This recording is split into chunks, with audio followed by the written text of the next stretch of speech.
Hi friends, welcome to Shruthi's variety foods.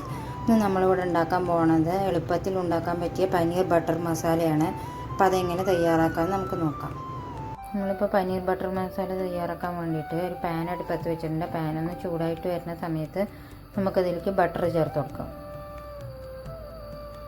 നമ്മൾ ചേർത്ത് കൊടുക്കുന്നത് ഫ്രഷ് ബട്ടറാണ്. നമുക്കതിലേക്ക് ചേർത്ത് കൊടുക്കാം.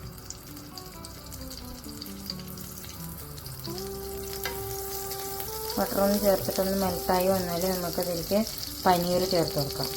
നമ്മളിതിൽ ചൂടായ ബട്ടറിലേക്ക് നമ്മൾ ചേർത്ത് കൊടുക്കുന്നത് പനീർ അര കിലോ പനീറാണ്. അപ്പോൾ അര കിലോ പനീർ നമ്മൾ ചെറുതായിട്ട് ഇങ്ങനെ ഇതേപോലെ കട്ട് ചെയ്തെടുത്തതാണ്. ഇനി നമുക്കതൊന്ന് ചേർത്ത് കൊടുത്തിട്ട് ഒന്ന് ഫ്രൈ ചെയ്തെടുക്കാം.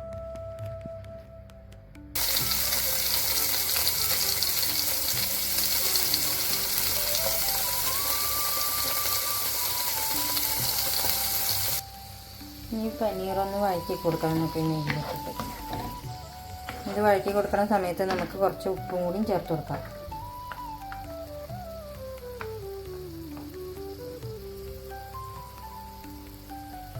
കുറച്ച് ഉപ്പ് ചേർത്തിട്ട് ഒന്ന് വഴറ്റി കൊടുക്കാം. ഉപ്പും ചേർത്തിട്ട് നന്നായിട്ടൊന്ന് വഴറ്റിയിട്ട് ഒന്ന് ചെറിയ രീതിയിലൊന്ന് ഫ്രൈ ചെയ്തെടുക്കാം.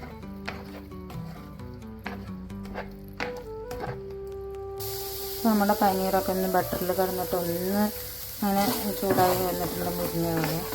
ഇനി നമുക്കത് ഒരു പാത്രത്തിലേക്ക് മാറ്റി കൊടുക്കാം. നമുക്ക് അതേ പാത്രത്തിലേക്ക് കുറച്ച് ബട്ടർ ചേർത്ത് കൊടുക്കാം.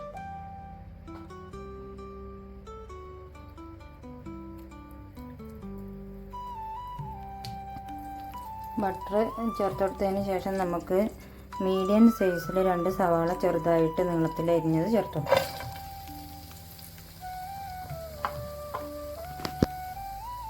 അപ്പോൾ അതിൻ്റെ ഒപ്പം തന്നെ സവാളയുടെ കൂടെ നമുക്ക് തക്കാളി ചേർത്ത് കൊടുക്കാം.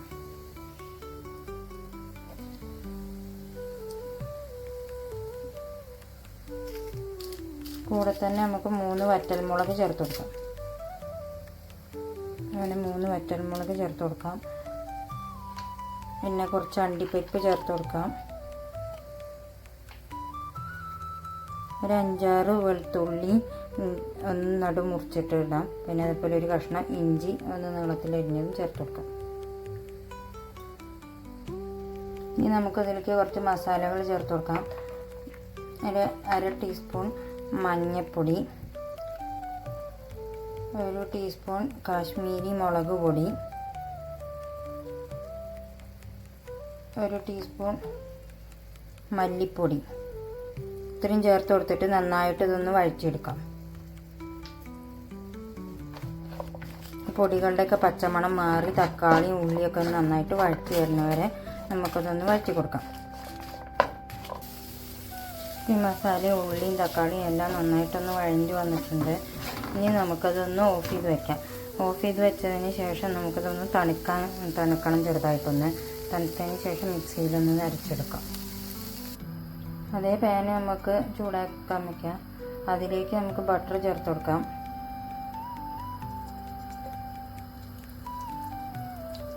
ബട്ടർ ചേർത്ത് കൊടുത്തതിന് ശേഷം നമുക്കതിലേക്ക് സ്പൈസസ് ചേർത്ത് കൊടുക്കാം.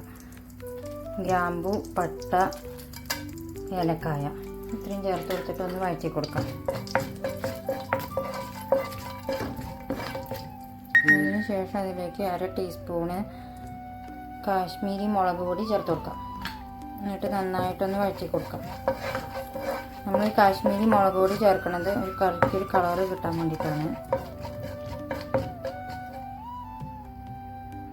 അതിനുശേഷം നമുക്കതിലേക്ക് അരച്ച് വെച്ച മസാല ചേർത്ത് കൊടുക്കാം.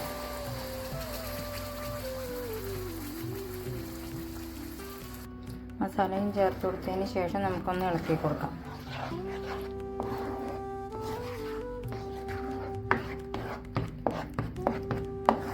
ഇളക്കി യോജിപ്പിച്ചതിന് ശേഷം നമുക്ക് ഇതിലേക്ക് ഗ്രേവിക്ക് ആവശ്യമായ വെള്ളം ചേർത്ത് കൊടുക്കാം.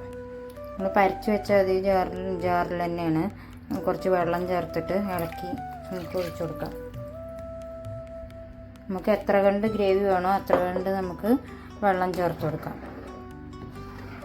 നമ്മളിതിൽ ചേർത്ത് കൊടുക്കുന്നത് 1 കപ്പ് വെള്ളമാണ്. 1 കപ്പ് വെള്ളം ഒഴിച്ചു കൊടുത്തിട്ട് നമുക്ക് ആവശ്യത്തിന് ഉപ്പും കൂടിയും ചേർത്ത് കൊടുക്കാം. ഉപ്പ് നമ്മൾ കുറച്ച് ചേർത്ത് കൊടുത്താൽ മതി, ഗ്രേവിക്ക് ആവശ്യമായ ഉപ്പ്.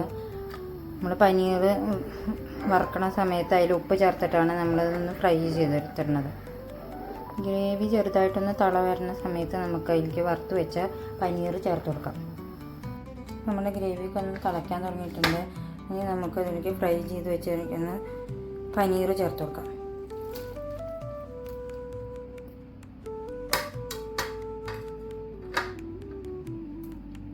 പനീറും ചേർത്തിട്ട് നന്നായിട്ടൊന്ന് ഇളക്കി കൊടുക്കാം. പനീറും ചേർത്ത് കൊടുത്തതിന് ശേഷം ഇത് നന്നായിട്ടൊന്ന് തിളച്ച് വരണം. അപ്പോൾ നമുക്കതിലേക്ക് കുറച്ച് കസൂരി മേത്തി ചേർത്ത് കൊടുക്കാം. ഇതെല്ലാം സൂപ്പർ മാർക്കറ്റിൽ നമുക്ക് വാങ്ങാൻ കിട്ടുന്ന ഒരു സാധനമാണ് കസൂരി മേത്തി. ചേർത്തിട്ട് നന്നായിട്ടൊന്ന് ഇളക്കി കൊടുക്കാം. നല്ലൊരു ഫ്ലേവറാണ് കസൂരി മേത്തി ചേർത്ത് കൊടുക്കുന്ന സമയത്ത്.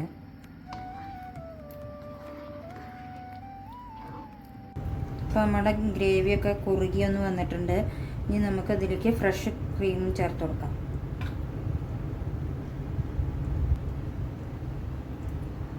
അപ്പോൾ നമുക്ക് ഫ്രഷ് ക്രീം ഒരു സ്പൂണ് ചേർത്ത് കൊടുത്തിട്ട് നന്നായിട്ടൊന്ന് ഇളക്കി കൊടുക്കാം.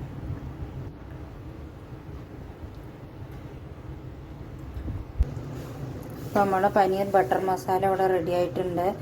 അപ്പോൾ നമുക്ക് എളുപ്പത്തിൽ ഉണ്ടാക്കാൻ പറ്റിയൊരു ഐറ്റമാണിത്. അപ്പോൾ എല്ലാവരും ഇതൊന്ന് ഉണ്ടാക്കി നോക്കണം, എന്നിട്ട് എങ്ങനെ ഉണ്ടെന്ന് അഭിപ്രായം പറയണം. നമുക്ക് ദോശയുടെ കൂടെ അല്ലെങ്കിൽ ചപ്പാത്തി, ഇടിയപ്പം അങ്ങനെ എല്ലാറ്റിൻ്റെയും കൂടെ നമുക്കത് കഴിക്കാൻ പറ്റിയ അടിപൊളിയായിട്ടുള്ളൊരു പനീർ ബട്ടർ മസാലയാണ്.